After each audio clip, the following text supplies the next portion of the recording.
F-15 is designed to maximize our technical capability today to put the very best we know how to put into an air-to-air environment, involving maneuverability, involving excess thrust, involving integrated fire control systems, involving the armament to give us the very best in air superiority.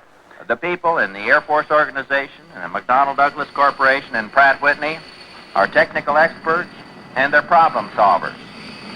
I have never seen a finer joint government industry team that's organized with the technical competence to carry out the job that's been assigned to them, or to do it in a manner of close-knit teamwork.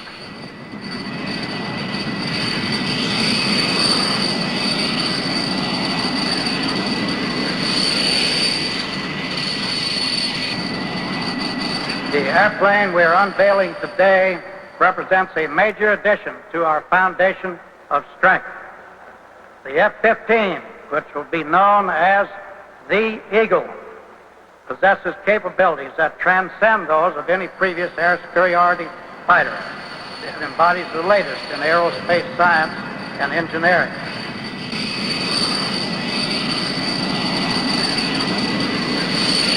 I'd like to give you a brief description of the F-15. It's 63.8 feet long, has a 42.8-foot wingspan, and is 18.6 feet overall height to the top of the twin vertical tails. Fully loaded, the F-15 weighs approximately 40,000 pounds. The nose section houses a new and more powerful Hughes radar designed specifically for one-man operation and to provide increased reliability and ease of maintenance. The cockpit and canopy are so located as to provide excellent visibility in all quadrants. Immediately after the cockpit, on each side of the fuselage, twin variable capture area inlets ensure compatibility between the airframe and engine at both supersonic and transonic speeds.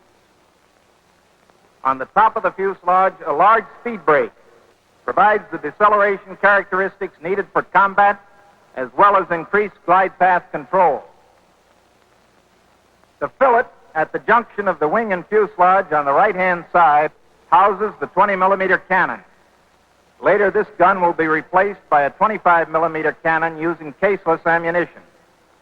On the underside of the fuselage, there are 4 corner-mounted AIM-7F advanced Sparrow radar-guided missiles for medium-range targets.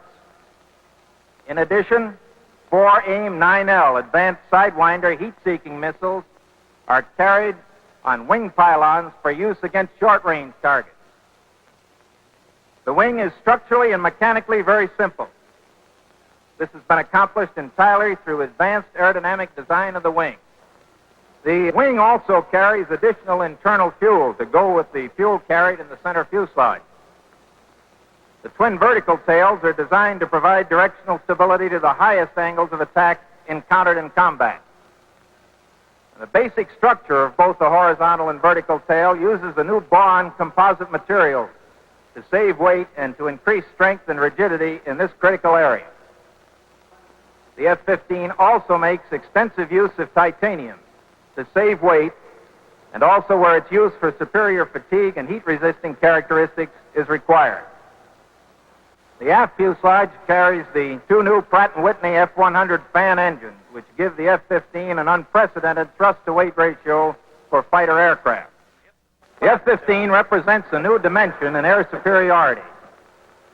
I christen the Eagle, and may you reign supreme in your domain.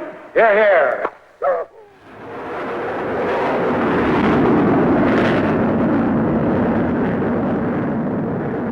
My reaction to the flight was that I was, first of all, thrilled to be in the airplane for the first time. Secondly, I feel like it's going to be a good airplane from what I can see of it today. And I'm just real enthusiastic about the airplane and the program. We got to do most of the things that we want to do and look at the airplane through most of the envelope we expected to see. And the airplane handles well, and the engines ran well, and we are quite happy about the flight as of right now. Our vertical profile was to take off and climb to 12,000 feet. and most of our operation was performed at 12,000 feet today. Now, over the ground, our track was a sort of a square pattern around the big lake bed out there, so if we had any problems, we could have landed on the lake bed.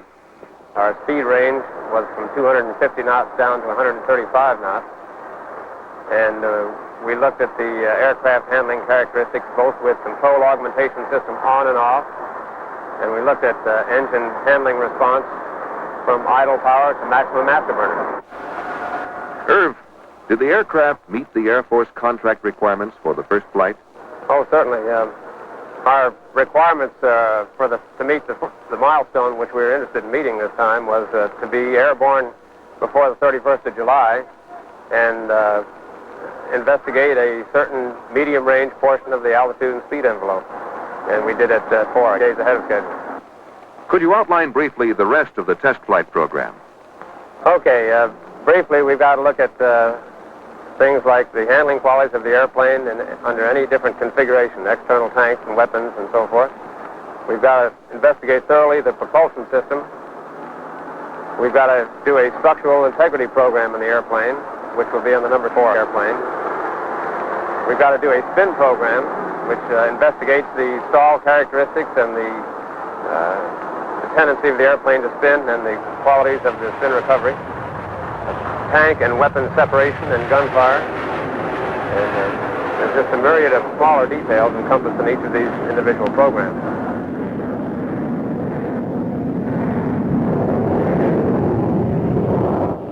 The F-15 took its first flight on the 27th of July 1972, and most of the test series had been satisfactorily completed by November 1974, when the first example went into squadron service. Its development can be seen as representing a victory of reality over theory, with a return to rather old-fashioned concepts of air combat.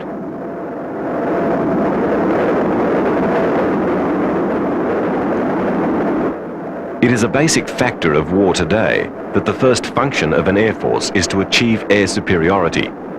This has been the case in all major conflict since the sudden and brutal Luftwaffe campaigns which accompanied Hitler's armor in his blitzkrieg assaults on Germany's neighbors. The war was later decisively affected by the development of the long-range fighters which seized and held control of the skies for the Allies. In Korea again, it was the possession of the sky that made the United Nations forces secure from defeat. The critical contests in deciding air superiority are between the opposing fighter forces.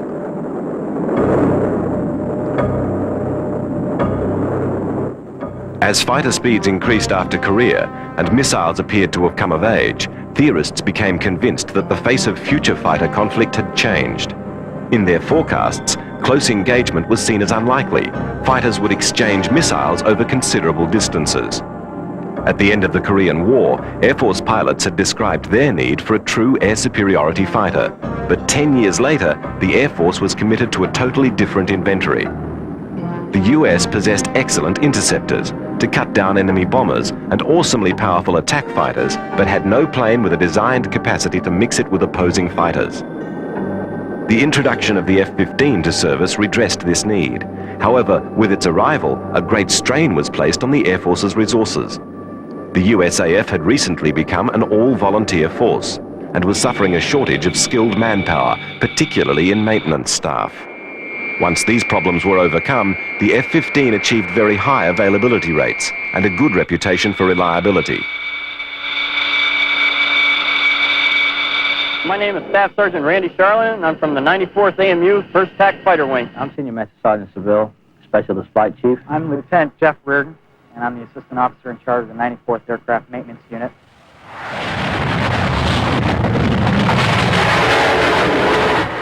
The skill base invested in ground personnel is a major asset in the Air Force's balance sheet.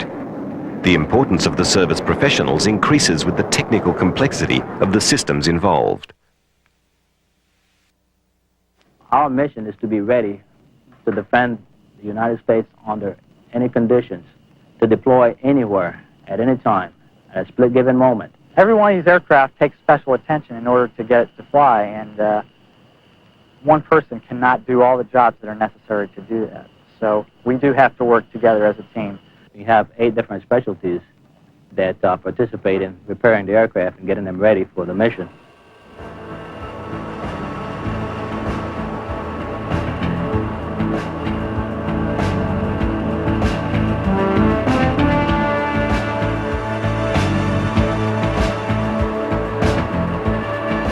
Well, when you're out here working on these aircraft, you realize a lot of the pilots, they're putting their lives in your hands, and they trust you to do the job, and you just go out there and do it. You know you have to do it.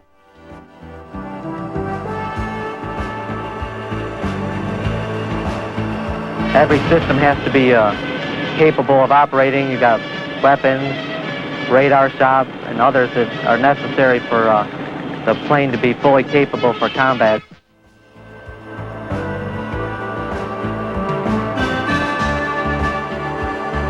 You just got to slow down and take your time, because one mistake can be the pilot's last, and that's the last thing you want to do is hurry up a job that needs to take time. What we're working with here is a combat-oriented maintenance unit, and it's pretty much everybody is working together. I've done my job, and now it's up to the pilot to do his job. By the end of 1979, the USAF was able to report that F-15 servicing was not only under control, but that 80% availability had been achieved. The teething problems with the Eagle's maintenance demands had become a thing of the past.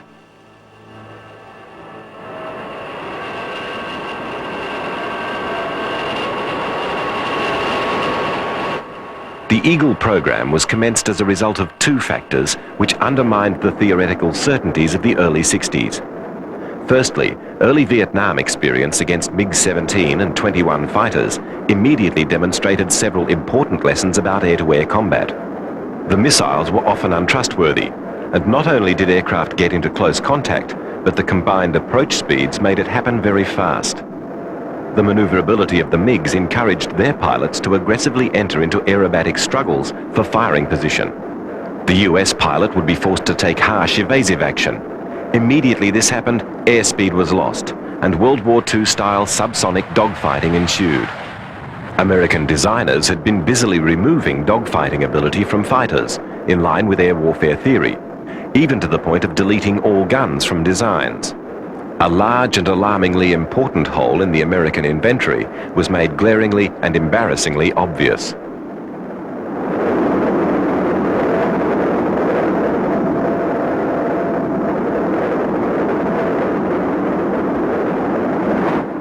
The second factor to give impetus to the F-15 program was the appearance of new, highly sophisticated Russian aircraft, particularly the MiG-25 Foxbat.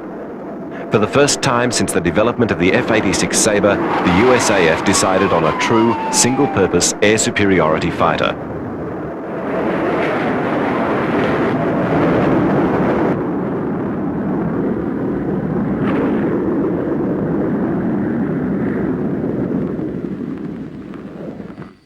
The first operational deployments of Eagles overseas began in 1977 to the Bitburg base in West Germany.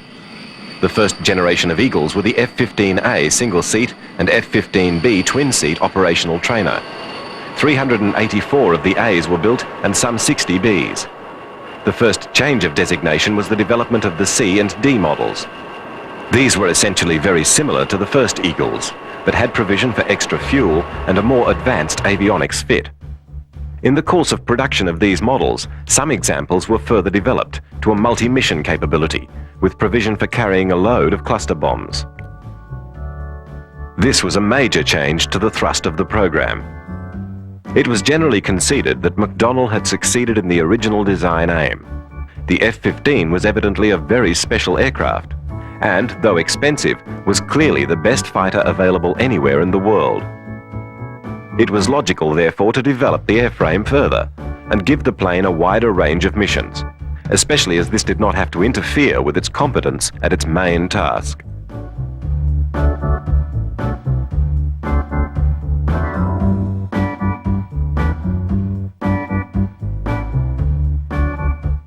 In pursuit of air-to-air dominance, the F-15 was given a totally dedicated avionics fit with dramatic capability. Its multi-mode pulse Doppler radar has the ability to track targets flying as low as 50 feet above the ground as well as giving a target detection range of 100 miles. Enhancements have given the plane a programmable signal processor, which provides simultaneous tracking and scanning. The radar fit also gives high-resolution ground mapping, countermeasures resistance, and has a number of air-to-ground modes. Radar detectors, electronic warfare jammers, deception decoders, and other sophisticated avionics complement each other in giving the plane its combat superiority.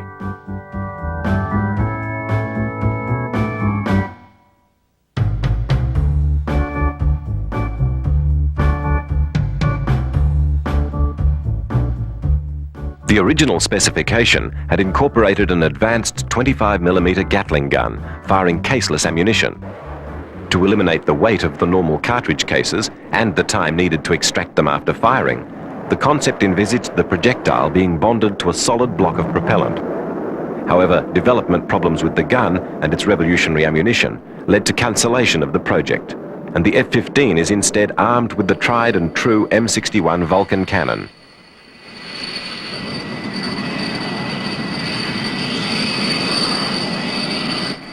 A large part of the F-15's success is the maneuverability the big plane possesses. With its huge wing area, the plane carries a very light loading, and this is allied to a thrust-to-weight ratio in excess of 1:1. In broad terms, the Eagle, normally taking off weighing around 40,000 pounds, has a total thrust of 50,000 pounds available. At sea level, the plane is capable of Mach 1.2. At altitude, it can sustain level flight at Mach 2.2, with a dash speed in excess of Mach 2.5. This performance comes from the lightweight engines, which develop an 8-to-1 excess of power over their weight. The C model has a maximum fuel load of over 35,000 pounds and can carry a maximum weapons load of up to 23,600 pounds.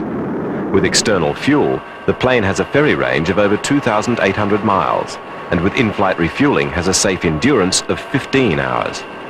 The F-15 design is configured to operate at high angles of attack, and the tall tail fins, the horizontal ramps, and the hinging of the intakes enhance this aspect of its performance. But everything about the Eagle reflects the considerations of its intended role.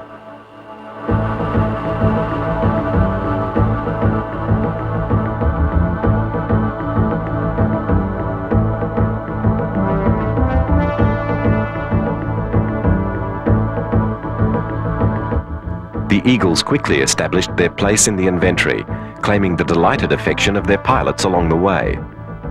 While the service was deploying the new aircraft, McDonnell continued to work on the design. With the success of the bomb-carrying modified C models, another variant of the plane was developed. This was designed as a multi-role advance on the basic aircraft, developed from the twin-seat version of the plane. This became known as the Strike Eagle, the F-15E. The first of these was rolled out for its public reception in 1980.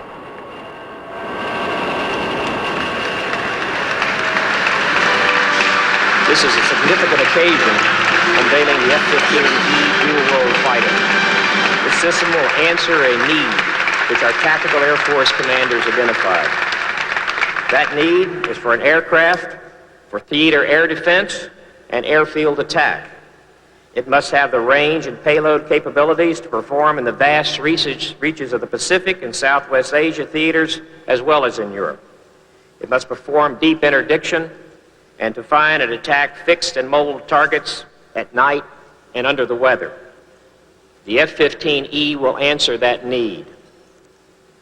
Proud heir of the McDonnell aircraft tradition, the F-15E follows the trail blazed by the F-15 Eagle as one of our safest, most capable aircraft in our inventory.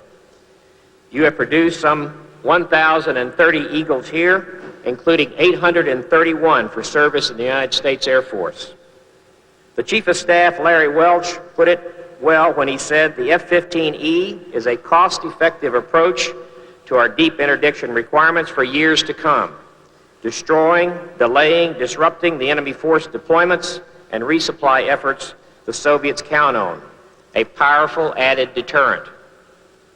Even with the current state-of-the-art airframe, engine, and avionics, the F-15 continues to have one of the highest available to fly rates of modern times. and probably more important than all of its records and of all of its accomplishments and the victories, is that it has become the safest fighter aircraft we have ever had in our history. Now, with all of these same expectations, we welcome the newest addition to the Tactical Air Forces that we'll see here today, the F-15E. The F-15E is indeed on the leading edge of technology.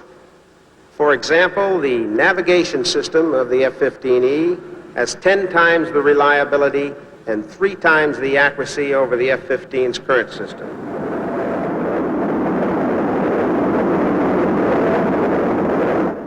To win aerial dominance in a war situation involves all of the resources of an air force. The possession of competitive or superior aircraft will not bring victory to poorly trained pilots. In training pilots for combat, it is essential that they practice under conditions that are realistic against planes that adequately resemble the variety of types that may be encountered in combat. Though the model for this training is the Navy's Top Gun courses, the USAF has developed the idea into the major exercises it conducts under the title Red Flag. Red Flag is an exercise that we operate in the Tactical Air Command for all of the fighter forces of the United States Air Force.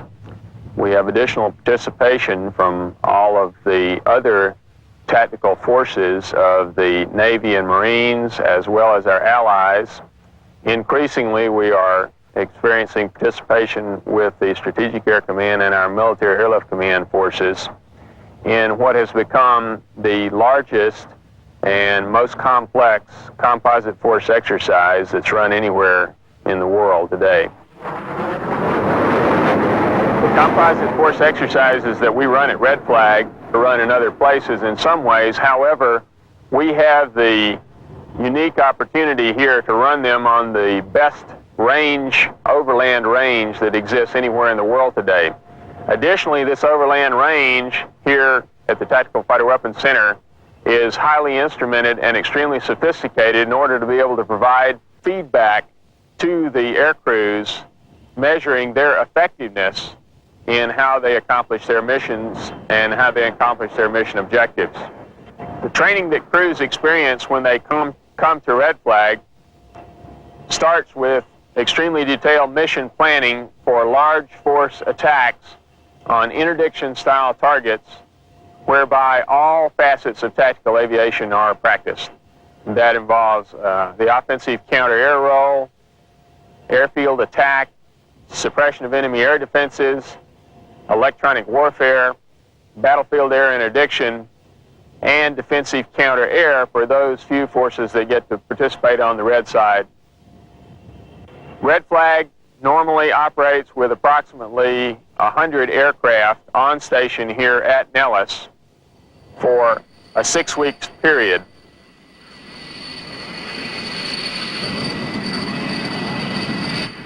Red Flag is a combat scenario, using a typical tactical air raid as a task. The raid is sent into a battle area which simulates the threats in a very realistic manner. Air warfare has repeatedly reinforced an appreciation of the virtue of experience. Broadly speaking, a World War II fighter pilot, fresh to combat, had about a 50% chance of survival. After his first 10 missions, that figure became 90%. This observation, with different figures but a similar meaning, can be followed in later conflict. Red Flag aims to both lower the first figure and eliminate some of the time taken to settle in. The particular worth of the exercises is that they involve such a range of aircraft types. Of particular importance are the aggressor squadrons, representing Soviet aircraft, which are flown with Russian tactics by very experienced pilots. Red Flag-style exercises in dissimilar aircraft combat are run on an almost continuous basis. Though most are at Nellis, similar training is conducted around the world. It would be a poor Air Force whose pilots were only equipped to shoot down their own plane. But a lot of combat training is within units, and therefore between the same aircraft types. For pilots whose job it is to secure air supremacy, combat training against different aircraft types is essential. 5, 4, 3, 2, 1, hack, 11:10. Mission data card, let's run over that. The call sign is Growl 41. We'll station at 10:25 or as necessary to make a start engine time of 10:45 and a takeoff at 11:10Z. Okay. Primary mission today, once again, is to cap in the low-fly area 1 with an alternate cap of low-fly area 3. And we're going to seek, engage, and of course when I say gauge, I mean we're going to kill the enemy.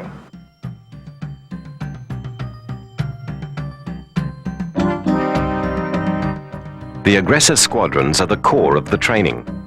Based in Europe and the Philippines as well as at Nellis, these men are the friendliest enemy the Western Air Forces have. Not only are the squadrons composed of very experienced and talented pilots, but these men are highly skilled experts in Warsaw Pact ways of flying and fighting. They are methodically schooled in the tactics, the formations and combat training of the Soviets and their allies. Against the aggressors, a fresh pilot has the chance to make a few tactical errors and not be killed in the process. In simulated combat, he has the chance to absorb wartime experience, and at the end of the process is far better prepared to fight than he would be under any other training system. The aggressors are a link between the intelligence community and the pilot in the cockpit. Knowledge about the operations and abilities of potential enemies is vital to the pilot, and this information is imparted by red flag in a way that is immediate and lasting.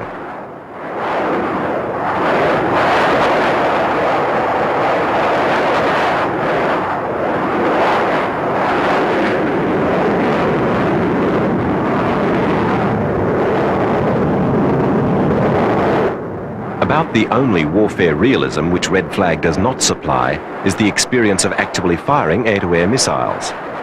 Kills are determined electronically, and this tends to be a major distortion of reality, in that the assumption of the computers has to be that the notional missile launched has functioned perfectly. Missiles are notorious for the number of things that can and do go wrong with them, but this randomness would not be simple to factor into the exercise. Barring this quibble, the scheme has proved to be the most valuable training available.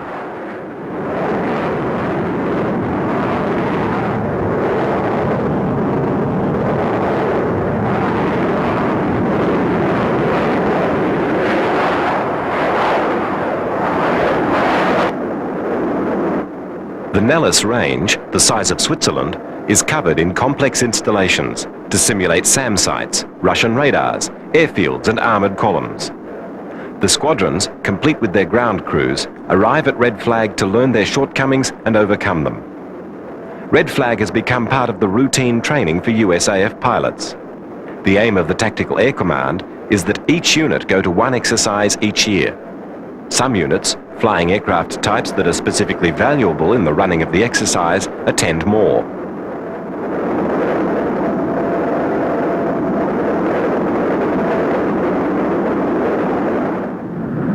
The maintenance technicians that are represented here represent every specialty that we would normally operate with at a home station. But the people that operate here operate in much more confined space and with much less equipment than they do in home stations. The emphasis here is to represent a combat situation for the maintenance personnel as well as for the air crews. Temperatures this week have reached to 115 degrees with 38% humidity, and it certainly has been a taxing situation for the young men and women that have to take care of these aircraft around the clock. To go out and see 70 or 80 airplanes launch for a mission and turn right around and launch again and again. We're trying to simulate a combat environment out there, and it's almost like simulating it back here on the ground too. And they're probably as much a key to Red Flag as any other single portion of it. It's probably the best place for them to learn what kinds of problems are possible and how to deal with those problems themselves with the minimum amount of resources in terms of tools, equipment, and technical expertise.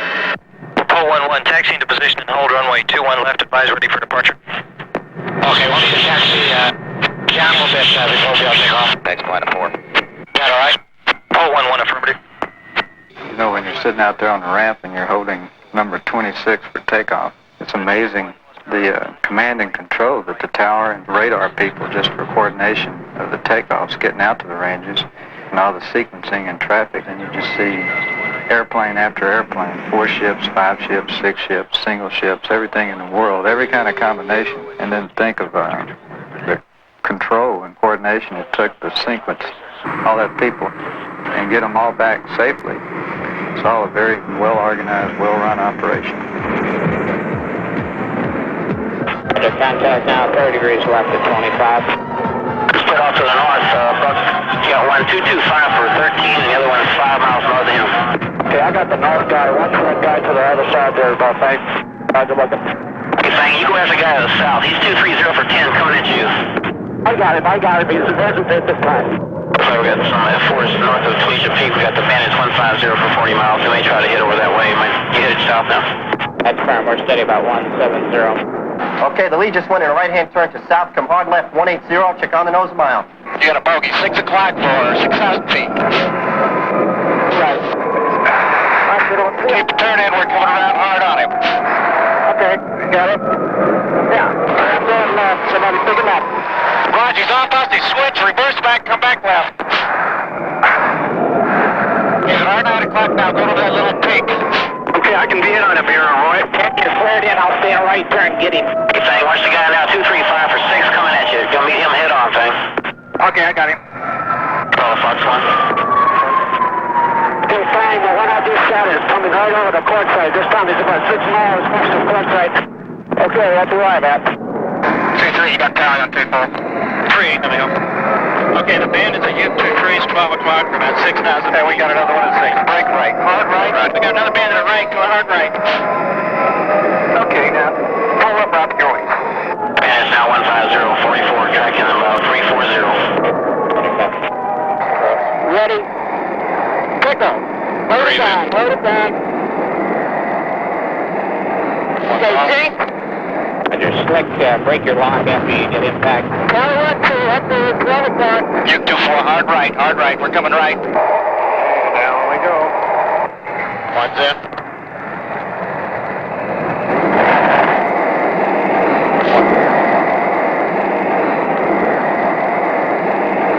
Okay, we're going to pick up 6-8. It's really pretty rewarding because you see these guys start off, and by the end of the second week, it goes from just getting orientated out there to the problems of the range and a new environment to the last week, the attitudes changed, they become aggressive. The learning curve is just unbelievable. That's what we're trying to achieve here. March 1 on the Bandit. As time progresses, the guys become more and more confident, and the last day they have the attitude, man, we can lick 29 tigers, we can do anything now. This is the kind of progressed training we get out here, and I feel it's very good for us. We've got to be prepared to be able to react to any type of environment, to go out and do our job and come back alive. It's very hard to relate to this entire red flag experience as being simulated. It's so realistic. This one exercise has probably done more for the readiness of the Tactical Air Force than anything in the past. It brings it all together, and hopefully that now if he's got to go to war, he's got an idea of where to start at least. What we want him to do is to walk away from Nellis with the feeling that they have faced the toughest adversary that they have to face.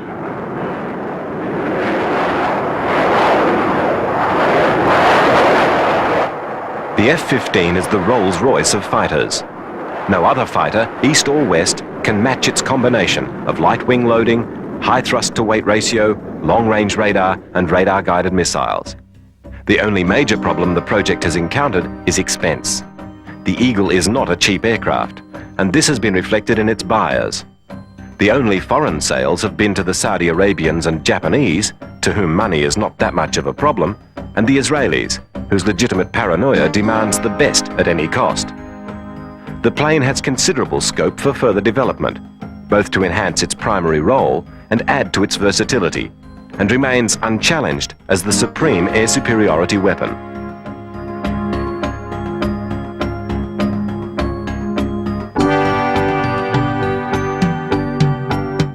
Excluding the 20 development aircraft, USAF procurement of the F-15 is expected to total 1,266 by the mid-1990s. Israel bought 51, Saudi Arabia 72, and the Japanese 187, 173 of which were built in Japan. For McDonnell Douglas, this sales success must be a satisfactory reward for the creation of the most potent fighter yet produced in large numbers. The only possibly greater reward would be the plane's design success. After all, no company could possibly object to having its product widely acclaimed as the best in the world.